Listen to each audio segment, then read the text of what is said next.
हरिओम सभी साथियों को नमस्कार। मेरा योगा ज्ञान जर्नी परिवार में आप सभी का स्वागत करते हैं। आज का जो हमारा टॉपिक रहने वाला है वह है योग वशिष्ठ। योग वशिष्ठ के बारे में हम लोग पढ़ने वाले हैं। तो सबसे पहले हम लोग सिलेबस देखते हैं।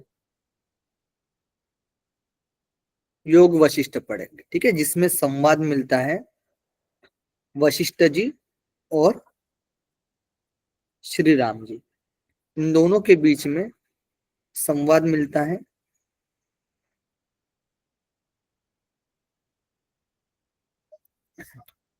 तो हमारे जो सिलेबस में वर्णन जो किया गया है वो देखते हैं सबसे पहले। तो सबसे पहले योग वशिष्ठ में योग वशिष्ठ के प्रमुख बिंदु क्या क्या मुख्य बिंदु है उसके बारे में देखेंगे। यानी जैसे कि इसमें कितने प्रकरण की चर्चा मिलती है ना। आदि और व्याधि की अवधारणा बताई गई है। आदि यानी मानसिक और व्याधि यानी शारीरिक। कैसी आदि होती है, किस तरीके से व्याधि होती है, इसके बारे में हम लोग पढ़ेंगे।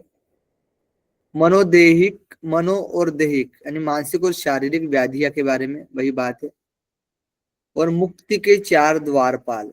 अब मुक्ति प्राप्त करने के लिए, मोक्ष प्राप्त करने के लिए एक तरीके से ये द्वारपाल है, मतलब एक तरीके से साधन है जो मुक्ति का एक तरीके से रास्ता है जो कि मुक्ति की प्राप्ति हो सकती है।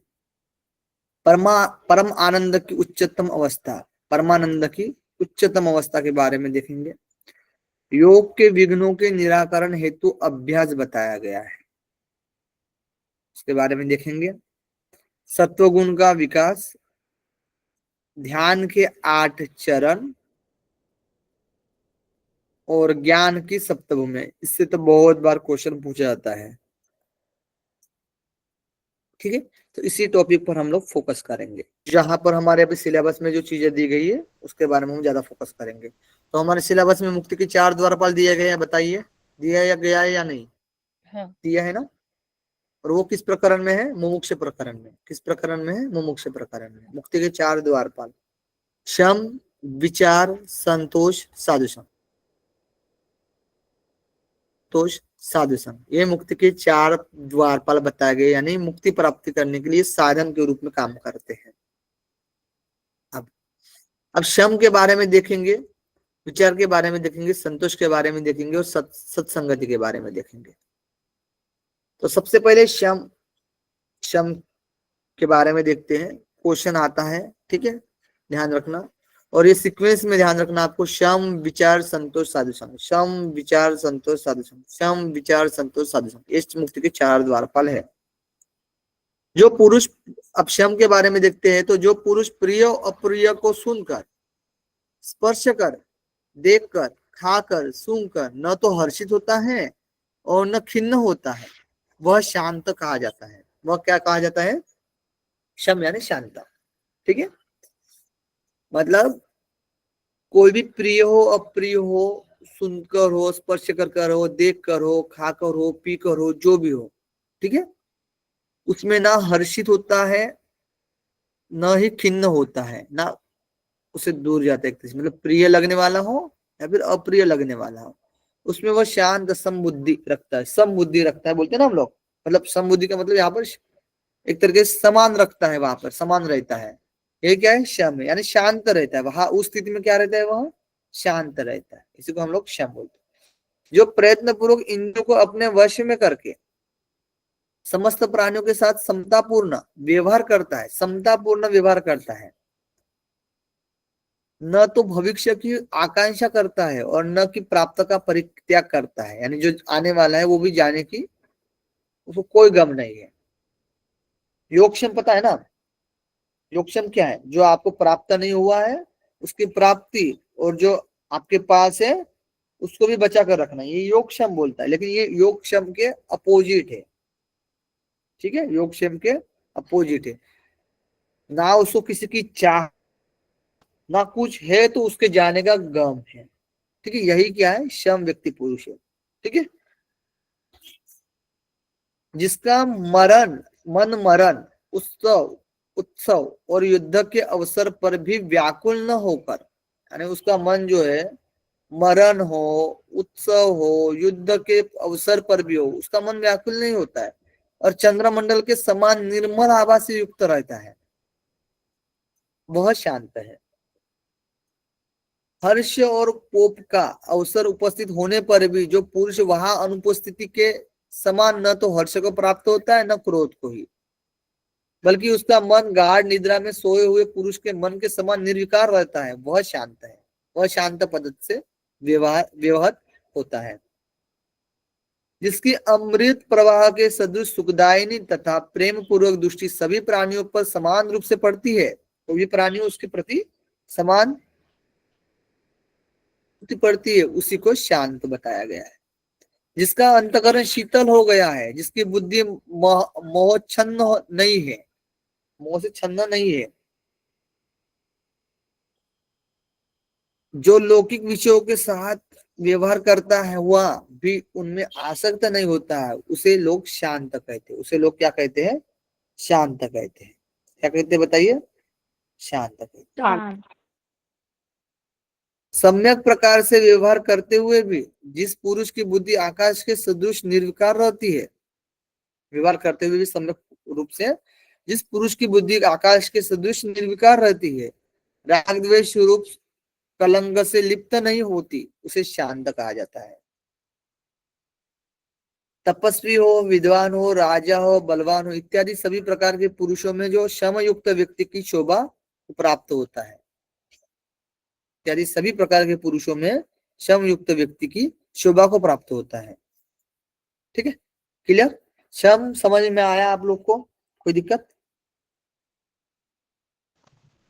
ये आप लोग डेफिनेशन ध्यान रखना, ठीक है, कंसेप्ट ध्यान रखना, एक दो जो आपको प्रिय अप्रिय में उसमें समस्थिति है, ठीक है, शांत है वह शम है, इस तरीके से एक लाइन में ध्यान रखना, कैसा भी आपके सामने एग्जांपल पेश किया जाए उसका आप सटीक आंसर दे पाएंगे।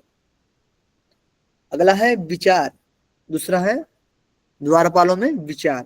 अब विचार के बारे में देखते हैं, तो विचार द्वारा जिनकी बुद्धि विशुद्ध हो गई, विचार से ही जिन्हें ज्ञान मार्ग में जानने की युक्ति ज्ञात है, जानने की ज्ञान मार्ग में जाने की युक्ति ज्ञात है, वे मनुष्य नाना प्रकार के दुख रूप गड्ढों में बार बार नहीं गिरते हैं, अर्थात आवागमन से मुक्त हो जाते हैं।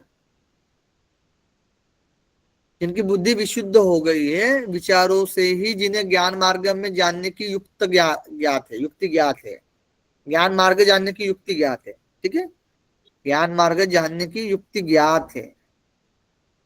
सैकड़ों अनर्थों के सहयोग से जिसका शरीर जर्जर हो गया है, जो रोगग्रस्त है, वह वैसा रुदन नहीं करता जैसा वह मूर्ख विलाप करता है। मूर्ख तो विलाप करता है लेकिन वैसा रुदन नहीं करता। बाकी जो रोगग्रस्त है, जर्जर हो गया है, ठीक है, जो विचारशील व्यक्ति है, लेकिन मूर्ख क्या करता है? विलाप करता है। जिसने विचारहीनता से अपने आत्मा का हनन कर दिया है, आत्मा का हनन कर दिया है विचारहीनता से। विचारहीनता विचारहीनता सारे अनर्थों का निजी निवास स्थान है। अनर्थों का तो निजी निवास स्थान है भाई, प्राइवेट स्थान है। सभी सत्पुरुष उसका तिरस्कार करते हैं और वह सारी दुर्गतियों को चरम सीमा है, अतः उसका परित्याग कर देना चाहिए।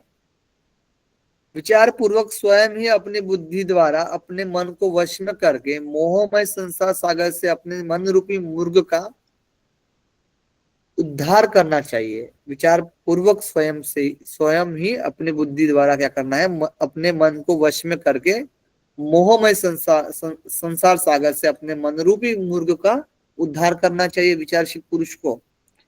मैं कौन हूं और यह संसार नामक दोष मेरे निकट कैसे आ गया, इस विषय में न्यायपूर्वक किया गया अनुसंधान विचार है। कितना अच्छा एग्जाम्पल है ना?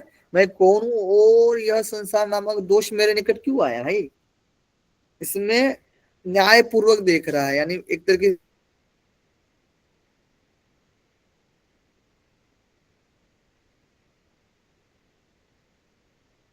हैं राम जी को, रघुनंदन इस जगत में सत्य के ग्रहण और असत्य के त्याग की बुद्धि से संपन्न पुरुषों को विचार के बिना उत्तम तत्व का कुछ भी ज्ञान नहीं होता। यानी जगत में सत्य के ग्रहण और असत्य के त्याग की बुद्धि से संपन्न पुरुषों को विचार के बिना उत्तम तत्व का कुछ भी ज्ञान नहीं होता। विचार से ही तत्व का ज्ञान होता है। तत्व का ज्ञान कैसे होता है? विचार से ही। तत्व ज्ञान से मन की निश्चलता प्राप्त होती, तो क्या प्राप्त होता है? मन की निश्चलता प्राप्त होती तत्व ज्ञान से ही। मन के शांत हो जाने से संपूर्ण दुखों का सर्वदा क्या हो जाता है? विनाश हो जाता है। भूतल पर सभी लोग स्पष्ट विचार दृष्टि से ही समस्त कर्मों की सफलता लाभ करते हैं, सफलता लाभ करते हैं तथा उत्तम परमात्मा साक्षात्कार भी विचार से ही उपलब्ध होता है। इसलिए श्री राम समाधि साधन संपन्न तुम्हें उपयुक्त विचारशीलता रुचिकर होनी चाहिए। यानी साधन जो समाधि जो सम जो पढ़ा था हम लोगों ने, क्षमा आदि साधन संपन्न होकर तुम्हें विचारशीलता रुचिकर भी होनी चाहिए। यानी विचार भी होना चाहिए, सटीक विचार करने वाला होना चाहिए, न्यायपूर्वक विचार करने वाला होना चाहिए। ये हुआ विचार। क्लियर है? ओके, आगे देखिए। संतोष में बताते हैं कि राम संतोषी परम श्रेय और संतोषी परम सुख कहा गया है। तो वशिष्ठ जी कहते हैं राम संतोषी परम सुख है। संतोष युक्त पुरुष परम विश्राम को प्राप्त होता है, परम विश्राम को प्राप्त होता है। जो संतोष रूपी ऐश्वर्य के सुख से संपन्न है, जो संतोष रूपी ऐश्वर्य के सुख से संपन्न है, जिनका चित्त निरंतर विश्राम पूर्वक रहता है, ऐसे शांत पुरुषों को विशाल साम्राज्य भी पुराने घास के टुकड़े जैसे समान प्रतीत होता है ना? ऐसे शांत पुरुषों को विशाल साम्राज्य भी पुराने घास के टुकड़े से समान प्रतीत होता है। क्लियर?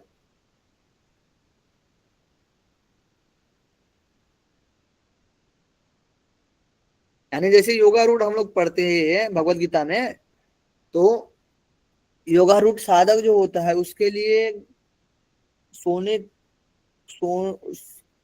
सोने का कोई वस्तु रहे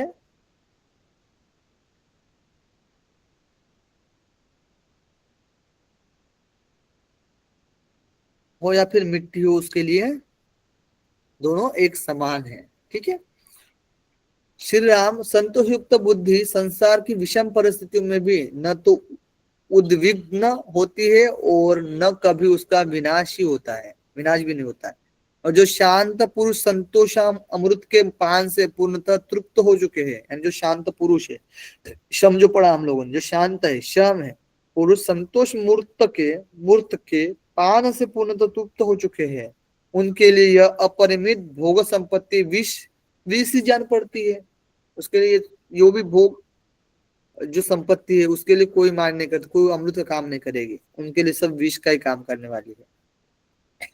रागादि दोषों का विनाशक तथा अत्यंत मधुर आस्वाद से युक्त संतोष जैसा सुखद होता है, वैसा सुख अमृत रस की लहरियों में नहीं दे सकती है, अमृत रस की लहरियां भी नहीं दे सकती, ऐसा संतोष में सुख होता है। अप्राप्त वस्तु की इच्छा का त्याग करने वाला और प्राप्त होने पर संभाव में रहने वाला, वस्तु की प्राप्ति तथा अप्राप्ति में सुख और दुख में रहित व्यक्ति संतुष्ट कहलाता है।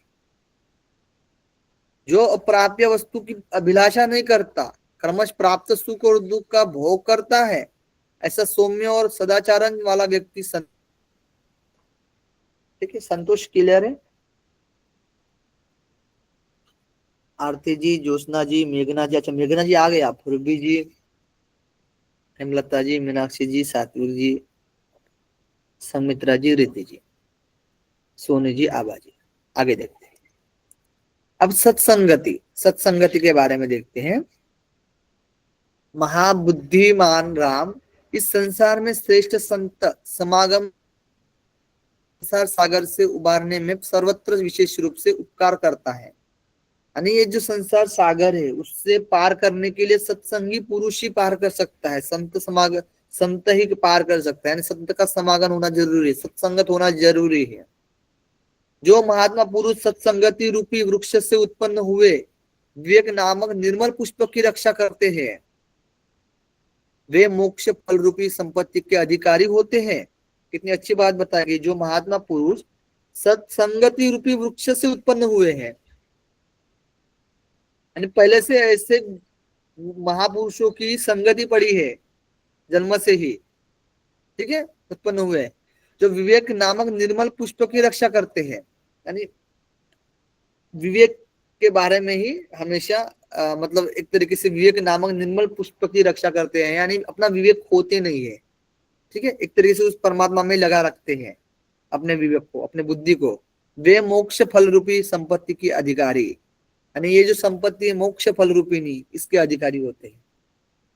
जो आपत्ति रूपी कमलिनी के लिए हिम और मोह रूपी कुहरे के लिए वायु के समान है ना, आपत्तियों के लिए कमलिनी के लिए हिम की तरह और मोह रूपी कुहरे के लिए वायु के समान है, वह उत्तम संत समागम ही इसे जगत में सर्वोत्कृष्ट है।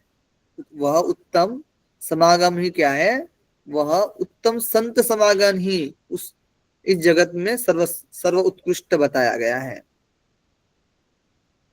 श्री राम, तुम्हें ज्ञात होना चाहिए कि संत समागम विशेष रूप से बुद्धिवर्धक, अज्ञान रूपी वृक्ष के उच्छेदक और मानसिक व्यथाओं को दूर भगाने वाले हैं।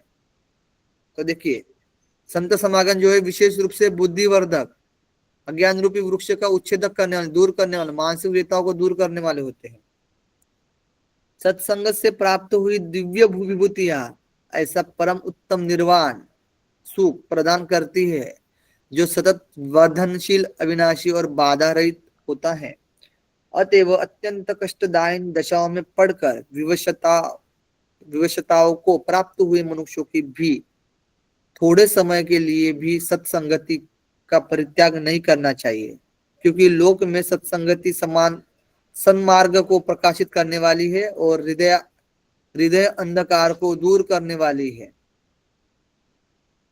तो प्रकाशित करने वाली है और हृदय अंधकार को दूर करने वाले सत्संगति करने के लिए ज्ञान रूपी सूर्य की प्रभा है। तो सत्संगति है वह प्रकाश को उत्पन्न करने वाली और हृदय के अंधकार को दूर करने वाली ज्ञान रूपी सूर्य की क्या है, ये बताइए। प्रभा है। प्रभा है। क्वेश्चन प्रभा। क्वेश्चन आ सकता है, ठीक है, प्रभा है। जो भी नोट्स बनाए गए हैं वो सारा इंपॉर्टेंस है, ठीक है, इंपॉर्टेंट है, इसमें कोई संदेह नहीं है। जिसने सत्संगति रूपी गंगा में जो शीतल एवं निर्मल है स्नान कर लिया है, सत्संगति रूपी गंगा में जो शीतल एवं निर्मल है स्नान कर लिया है, उसे दान तीर्थ तप और यज्ञ से क्या लेना देना भाई, है ना। अर्थात संसंगति इन सबसे बढ़कर है। ज्ञान, दान हो, तीर्थ हो, तप हो, यज्ञ हो। जो राग शून्य, संशय रहित तथा जिनकी चिचट ग्रंथियां विनष्ट हो चुकी है, ऐसे संत पुरुष यदि लोक में विद्यमान है, तो तप और तीर्थों के संग्रह से क्या लाभ भाई। अर्थात वह फल तो उन संतों की संगतियों से ही प्राप्त हो सकता है। तो तप तीर्थों में जो फल मिलने वाला वो तो सब संगति से प्राप्त होने वाला है। इसलिए जिनकी चीजट ग्रंथियों का विनाश हो गया है, जो ब्रह्म ज्ञानी है, उन सर्व समस्त संतों की सभी उपायों द्वारा भली भांति सेवा करनी चाहिए, क्योंकि वह भव सागर से पार होने के लिए साधन है, ठीक है। इसलिए मोक्ष के चार द्वारपाल कहे गए हैं, शम, विचार, संतोष और साधु संग।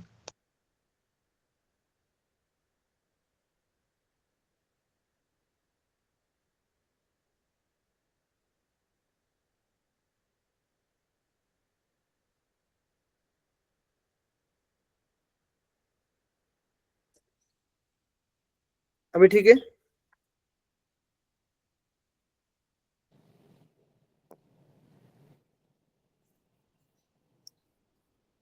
अभी ठीक है ना? जी सर। जी सर।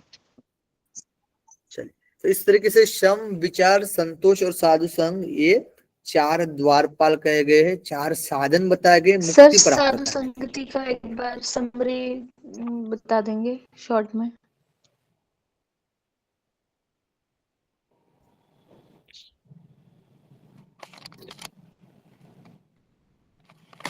देखिए,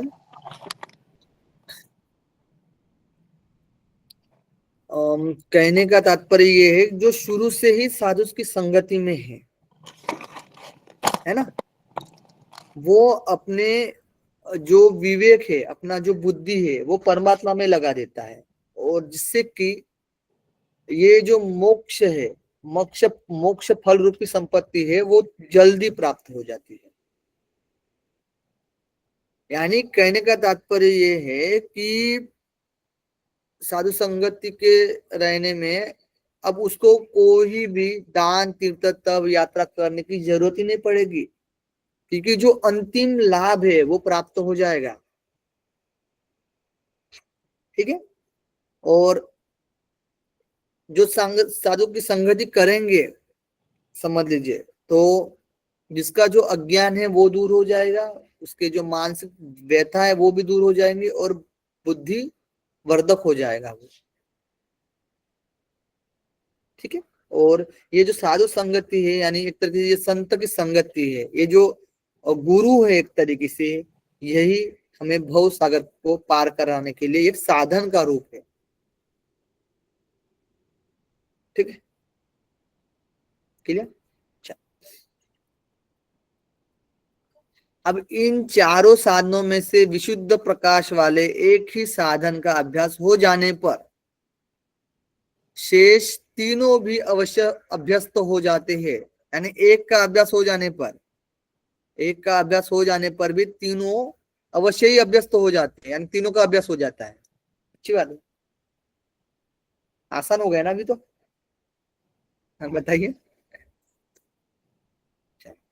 क्योंकि इनमें से एक एक भी क्रमश इन चारों की जन्मभूमि है, यानी क्रमश सिस्टमेटिक है। ठीक है, जन्मभूमि एक एक की, अतः सबकी सिद्धि के लिए यत्नपूर्वक एक का तो पूर्ण रूप से आश्रय लेना चाहिए, यानी सबकी सिद्धि के लिए एक का तो आश्रय लेना ही चाहिए।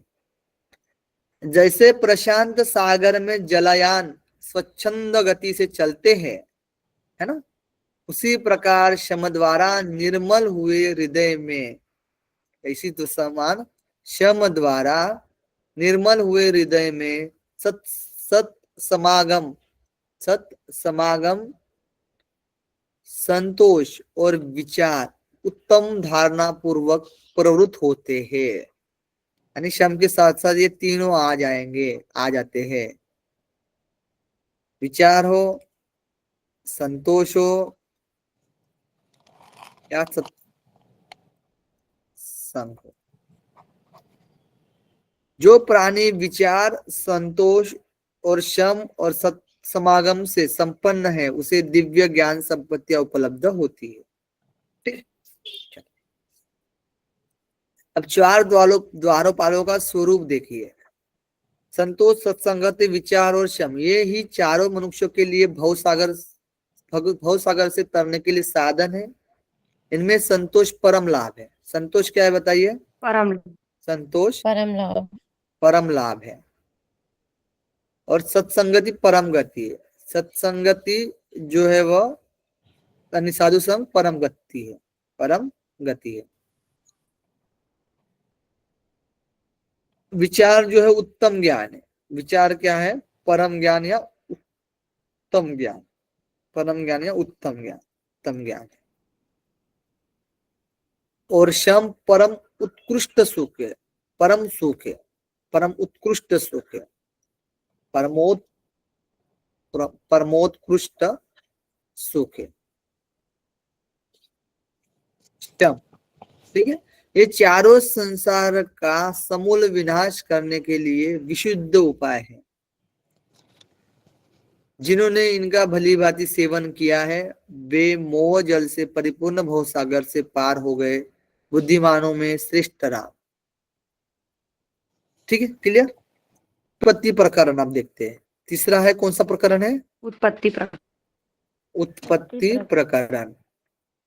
उत्पत्ति प्रकरण।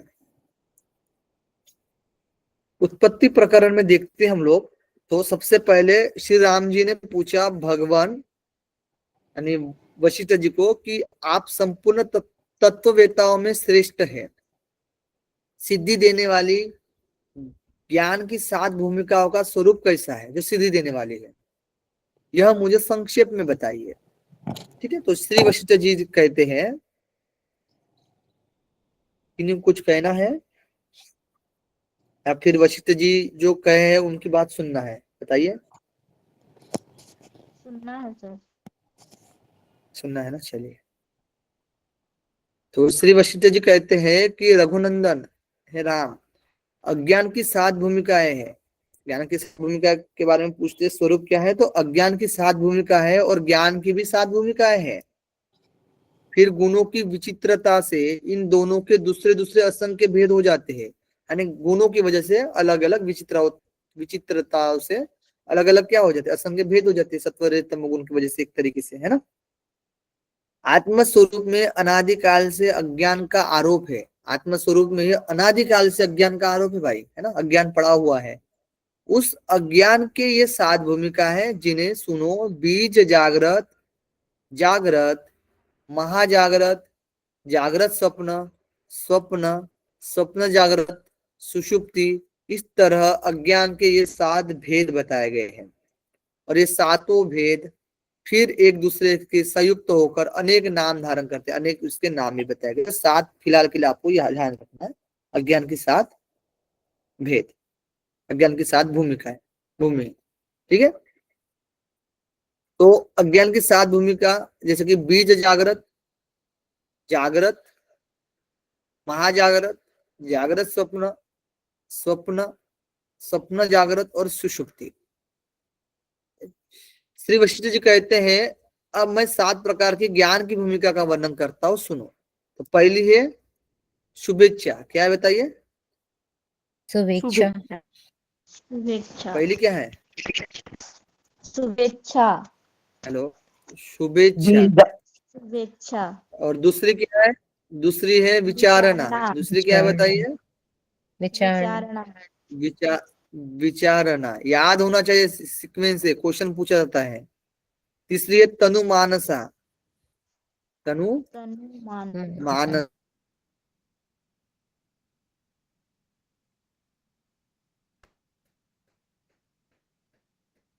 बताइए चौथी क्या है?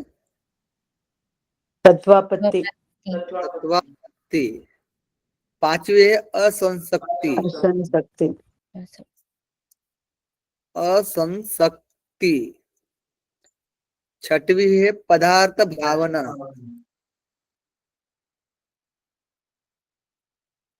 पदार्थ भावना। सातवीं है तुर्यगा, तुर्यगा। ठीक है, तो शुभेच्छा, विचारणा, तनुमानसा, सत्वापत्ति, असंशक्ति, पदार्थ भावना, तुर्यगा, ये लाइन से आपको याद होनी चाहिए। अब शुभेच्छा क्या है ये भी क्वेश्चन आता है, ये श्लोक भी मैंने आपके सामने रख दिया। ठीक है, शुभेच्छा क्या है, विचारणा क्या है, तनुमानसा क्या है, सत्वपत्ति क्या है, इनकी डेफिनेशन पूछी गई है, ये भी आपको ध्यान रखना है। अब देखिए, जो मैं पढ़ा रहा हूं इसी में से क्वेश्चन आने वाला है, नो डाउट। ठीक है, अब शुभेच्छा के लिए पहले देखते हैं। स्थित किम मूढ़ एवास्मि प्रेक्ष्य हम शास्त्र सज्जने हैं, वैराग्य पूर्व इच्छेति शुभेच्छे उच्चते बुद्धे है। अरे मैं मूड होकर ही क्यों स्थित रहूं, है ना, मैं मूड होकर ही क्यों स्थित रहूं, ये उत्पत्ति प्रकरण में है। ठीक है, मैं शास्त्रों और सत्पुरुष और स्थिति प्रकरण में भी चर्चा मिलती है। मैं मूड होकर ही क्यों स्थित रहूं, मैं शास्त्रों और सत्पुरुषों के द्वारा जानकर तत्व का साक्षात्कार करूंगा। इस प्रकार वैराग्य पूर्वक केवल मोक्ष की इच्छा होने वाले ज्ञानी जनों को शुभेच्छा कहा जाता है। ठीक है, शुभेच्छा में क्या है, वैराग्य पूर्वक केवल मोक्ष की इच्छा होने को ज्ञानी जनों के लिए शुभेच्छा कहा जाता है, इस प्रकार से, है ना। वैराग्य पूर्वक मोक्ष की इच्छा, मोक्ष की इच्छा। दूसरा है विचारणा, दूसरा है विचारणा है शास्त्रों के अध्ययन, मनन और सत्पुरुषों के संग, सत्पुरुषों के संग तथा विवेक और वैराग्य के अभ्यास पूर्वक, विवेक और वैराग्य के अभ्यास पूर्वक सदाचार में प्रवृत्त होना, यह विचारना है। किसमें प्रवृत्त होना? सदाचार में। सदाचार में। विचारना क्या है? विचारना सदाचार में प्रवृत्त होना, प्रवृत्त। सब ध्यान रखना आप लोग को, ये भी ध्यान रखना, शास्त्रों के अध्ययन, मनन और सत्पुरुषों के संग और तथा विवेक वैराग्य के अभ्यास पूर्वक सदाचार में प्रवृत्त होना। तनुमानसा, उपयुक्त शुभेच्छा और विचारणा के द्वारा, दोनों के द्वारा इंद्रियों के विषय भोगों में आसक्ति का अभाव होना, आसक्ति का अभाव होना, अनासक्त हो संसार में विचरण करना, यह तनुमानसा है। इसमें मन शुद्ध होकर सूक्ष्मताओं को प्राप्त हो जाता है, इसलिए इसे तनुमानसा कहते हैं। ठीक है, तो शुभेच्छा और विचारणा के द्वारा इंद्रिय विषय भोगों में आसक्ति का अभाव। तो बताइए तीसरा क्या है? तनु मानसा। तनु मानसा क्या है? इंद्रिय विषयों में आसक्ति का अभाव, इंद्रिय विषय आसक्ति अभाव। चौथा, और मन शुद्ध हो जाता है, सूक्ष्मता को प्राप्त होता है। सत्वापत्ति, ऊपर बताए हुए शुभेच्छा श्रवण, शुभेच्छा बताए हुए शुभेच्छा, विचारणा और तनुमानसा। शुभेच्छा श्रवण, विचारणा मनन और तनुमानसा निध्यासन भूमिकाओं में अभ्यास से चित्त के सांसारिक विषयों से, तनुमानसा निध्यासन भूमिकाओं के अभ्यास से चित्त के सांसारिक विषयों से अत्यंत विरक्त होना, चित्त के सांसारिक विषयों से अत्यंत विरक्त होना, हो जाने के अनंतर उसके प्रभाव से आत्मा का शुद्ध तथा सत्य स्वरूप परमात्मा में तद्रूप हो जाना सत्वापत्ति है। सत्वापत्ति। तो चौथा क्या है? ये क्वेश्चन आया हुआ है, ठीक है। चौथा क्या बताइए? सत्वापत्ति। सत्वापत्ति। सत्वापत्ति में कहा गया है कि सांसारिक विषयों का अत्यंत विरक्त, सांसारिक विषय विरक्त, अत्यंत विरक्त और शुद्ध आत्मा का शुद्ध तथा सत्य स्वरूप परमात्मा में तद्रूप हो जाना। आत्मा का शुद्ध, आत्मा शुद्ध और परमात्मा में तद्रूप हो जाना, परमात्मा तद्रूप होना। ठीक है, अब देखिए शुभेच्छा के लिए क्या कहा गया है? देखिए यहाँ पर शुभेच्छा क्या है बताइए? श्रवण। क्या है? श्रवण। श्रवण। विचारना क्या है? मनन। मनन। और तनुमानसा क्या है? निधिध्यासन। निधिध्यासन। निधिध्यासन, ये क्वेश्चन आया हुआ है, ठीक है।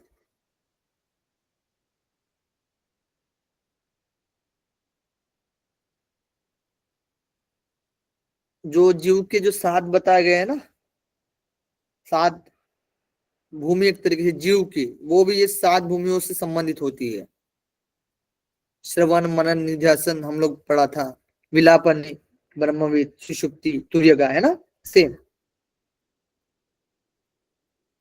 अब असंशक्ति, 5वीं क्या है बताइए? असंशक्ति। असंशक्ति शुभेच्छा विचारणा तनुमानसा सत्वापत्ति, इन चारों के सिद्ध हो जाने पर स्वाभाविक अभ्यास से चित्त के बाह्याभ्यंतर सभी विषय संसार से अत्यंत असंग हो जाना। बाह्य और आभ्यंतर सभी विषय।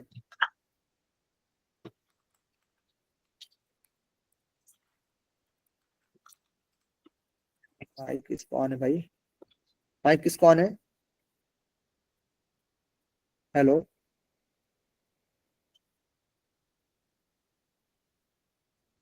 ठीक है, तो शुभेच्छा विचारणा तनुमानसा सत्तापत्ति, इन चारों के सिद्ध हो जाने पर स्वाभाविक अभाव अभ्यास से चित्त के बाह्य और आभ्यंतर सभी विषय संस्कार से अत्यंत असंग हो जाने पर अंतःकरण समाधि में आरूढ़ स्थिर हो जाना असंशक्ति नाम की पांचवी भूमिका कही गई है। तो पांचवी का जो नाम है बताइए, पांचवी क्या है? आसक्ति। आसन शक्ति। हाँ, इसमें स्वाभाविक रूप से बाह्य बाह्य और आभ्यंतर बाह्याभ्यंतर विषय विषय असंग हो जाना और अंतःकरण समाधि में आरूढ़, अंतःकरण समाधि में आरूढ़ हो जाना सब असंशक्ति है।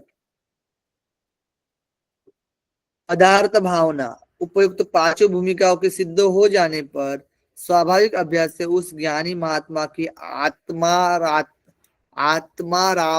के प्रभाव से उसके अंतःकरण में संसार के पदार्थ का अत्यंत अभाव हो जाना, संसार के पदार्थ का अब अंतःकरण में संसार के पदार्थ का अत्यंत अभाव हो जाना, जिससे उस बाहर भीतर किसी भी पदार्थ का स्वयं भान नहीं होता है।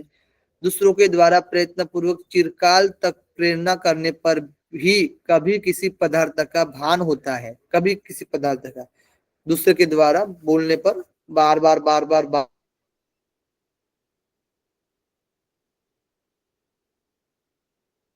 के अंतःकरण की पदार्थ भावना नामक छठी भूमि है। अंतःकरण की पदार्थ भावना, तो छठी भूमि का नाम क्या है? पदार्थ भावना। भावना भावना। यानी उसके अंतःकरण करण में कभी किसी पदार्थ का भान होता है ना? कहने पर ही, प्रेरणा करने पर ही कभी किसी पदार्थ का भान होता है, थोड़ा सा हल्का सा, ठीक है? स्वयं भान नहीं होता है, स्वयं बाहर भीतर किसी भी पदार्थ का स्वयं भान नहीं होता है, बाहर भीतर भान नहीं कभी सिर्फ सिर्फ भान, ठीक है, होता है। अब तुर्य का देखते हैं, तो उपयुक्त छह भूमिकाओं के सिद्ध हो जाने पर स्वाभाविक चिरकाल तक अभ्यास होने से जिस अवस्था में दूसरों के द्वारा प्रयत्न पूर्वक प्रेरित करने पर स्वाभाविक चिरकाल तक अभ्यास होने से जिस अवस्था में दूसरों के द्वारा प्रयत्न पूर्वक प्रेरित करने पर भी भेद रूप संसार की सत्ता स्फूर्ति की उपलब्धि नहीं होती है। भेद रूप यानी अलग अलग है इस संसार में कोई भी पदार्थ, इस प्रकार से कोई सत्ता और कोई स्फूर्ति की उपलब्धि नहीं हो रही है, वरम अपने आत्मभाव में स्वाभाविक निष्ठा रहती है। उस स्थिति को उसके अंतःकरण की तुरिया भूमिका कहा गई है। तो तुर्यगा सात्विक क्या है बताइए? सूर्य का। तुर्यगा तुर्यगा में क्या लिखेंगे हम लोग? चिरकाल तक अभ्यास होने पर दूसरों के द्वारा प्रयत्न पूर्वक प्रेरित करने पर भी भेद रूप से संसार की सत्ता स्फूर्ति में उपलब्धि नहीं। अब दूसरे के द्वारा प्रयत्न पूर्वक प्रेरित करने से भी वहां तो भान था, है ना, दूसरों के द्वारा प्रेरित। अब यहाँ पर दूसरों के द्वारा प्रेरित प्रेरित प्रेरित करने से भी भान नहीं है ना, मतलब उपलब्धि, संसार की उपलब्धि नहीं, की उपलब्धि नहीं, नहीं। और आत्मभाव में निष्ठा, आत्मभाव में स्वाभाविक निष्ठा, आत्मभाव में स्वाभाविक, स्वाभाविक निष्ठा। ओके, क्लियर, यही है तुर्यगा।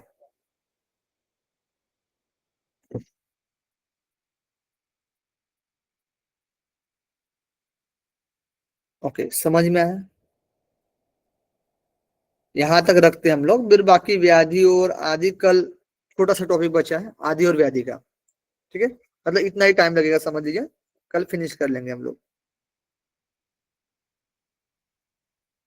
ठीक है, शुभेच्छा में वैराग्य पूर्वक मोक्ष की इच्छा होना, विचारणा में सदाचार में प्रवृत्त होना, अध्ययन मनन सत्पुरुषों का संग विवेक वैराग्य के द्वारा अभ्यास पूर्वक सदाचार में प्रवृत्त होना, तनुमानसा यानी इंद्रिय विषयों से आसक्ति का अभाव होना, आसक्ति का अभाव होना, और अनासक्त होकर संसार में विचरण, अनासक्त होकर संसार में विचरण करता है, विचरण, विचरण। सत्वपति संसारिक विषय विरक्ति, संसारिक विषय विरक्ति हो जाती है, आत्मशुद्धि और परमात्मा में तद्रुप हो जाना। असंशक्ति स्वाभाविक बाह्य आभ्यंतर विषय असंग हो जाना, अंतकरण समाधि के में आरूढ़ हो जाना। पदार्थ भावना बाहर भीतर पदार्थ का भान नहीं रहता है, दूसरों की प्रेरित करने पर ही सिर्फ भान आना। तुर्यगा यानी दूसरों के प्रेरित करने पर भी संसार की उपलब्धि नहीं होना, आत्मभाव में स्वाभाविक निष्ठा रहना, यही क्या तुर्यगा। क्लियर है? किसी को दिक्कत है तो बताइए।